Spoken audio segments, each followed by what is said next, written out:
Have you ever heard of a war that was shorter than your favorite TV show episode? I'm not kidding. Today, we're diving into one of the most bizarre and frankly unbelievable conflicts in all of history, the Anglo-Zanzibar War. This isn't your typical epic saga of battles and sieges. No, this war holds the Guinness World Record for being the shortest war ever recorded.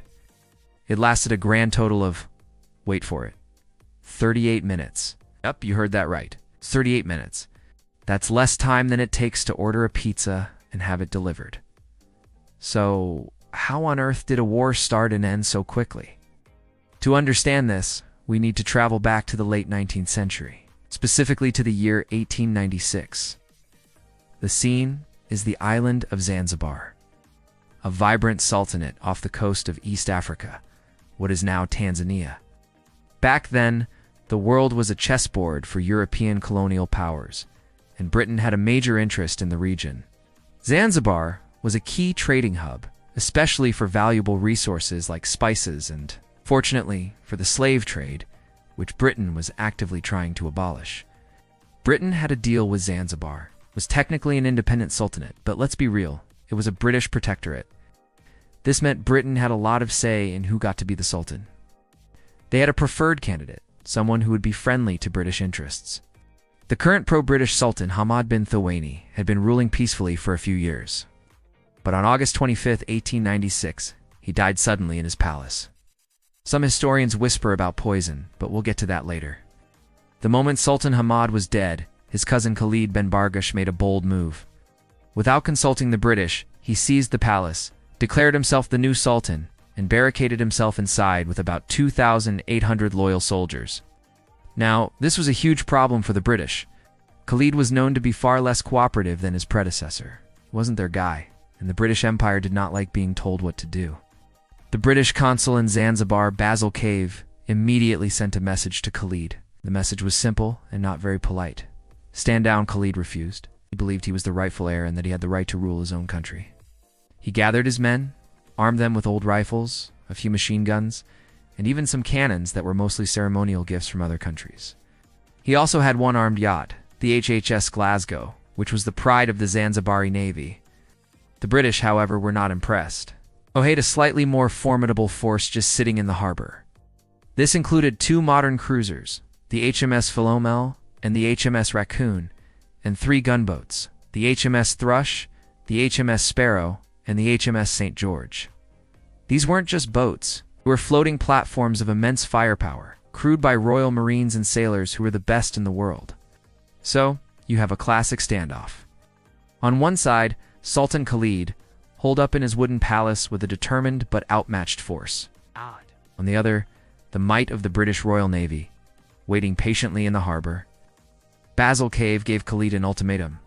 Lower your flag and leave the palace by 9 a.m. on August 27th, or face the consequences. As the deadline approached, the tension in Zanzibar was thick enough to cut with a knife.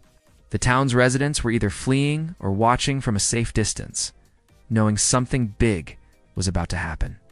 Khalid, perhaps overestimating his position or underestimating British resolve, sent a reply to the British consul.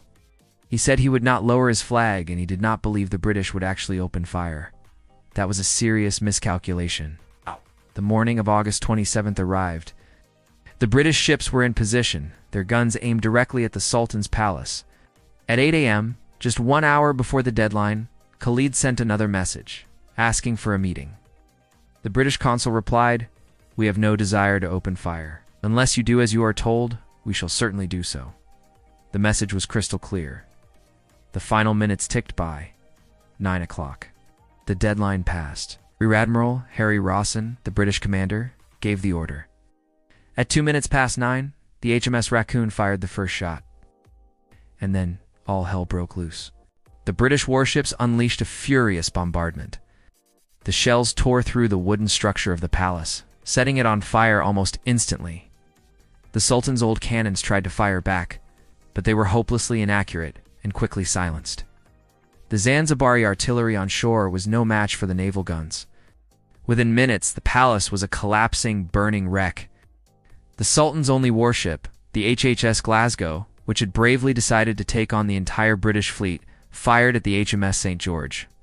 It was a valiant but futile effort. St. George responded with a barrage of its own, and the Glasgow sank quickly in the shallow harbor. Its mast remained visible above the water for years, a lonely reminder of the one-sided naval battle. The scene on land was chaotic. The palace guards were overwhelmed. The bombardment was devastating. Seeing his palace crumble and his forces in disarray, Sultan Khalid realized the game was up. He fled the palace through a back exit and sought refuge in the German consulate nearby. International law at the time meant the British couldn't just storm the German consulate to arrest him. It was a clever move that saved his life. With the Sultan gone and the palace destroyed, the fighting on the ground fizzled out. The Zanzibari flag, which had been flying defiantly over the palace, was shot down. The bombardment stopped. The time was 9:40 a.m. The entire war had lasted a mere 38 minutes. The aftermath was grim. While the British suffered only one minor injury, a sailor on the HMS Thrush, Zanzibari side, sustained around 500 casualties, either killed or wounded. The palace was a smoldering ruin. Shortest war in history, was also one of the most lopsided. With Khalid out of the picture, the British quickly installed their preferred candidate, Hamad bin Muhammad, as the new sultan. He was much more compliant, and one of his first acts was to officially abolish slavery in Zanzibar for good, which was a major long-term goal for the British. As for Khalid, he lived in the German consulate for a while before being smuggled out to German East Africa, which is modern-day Tanzania. He was eventually captured by the British during World War I and exiled. He died in Mombasa in 1927. So what can we take away from this 38-minute war? It's a powerful, almost absurd example of the peak of colonial power.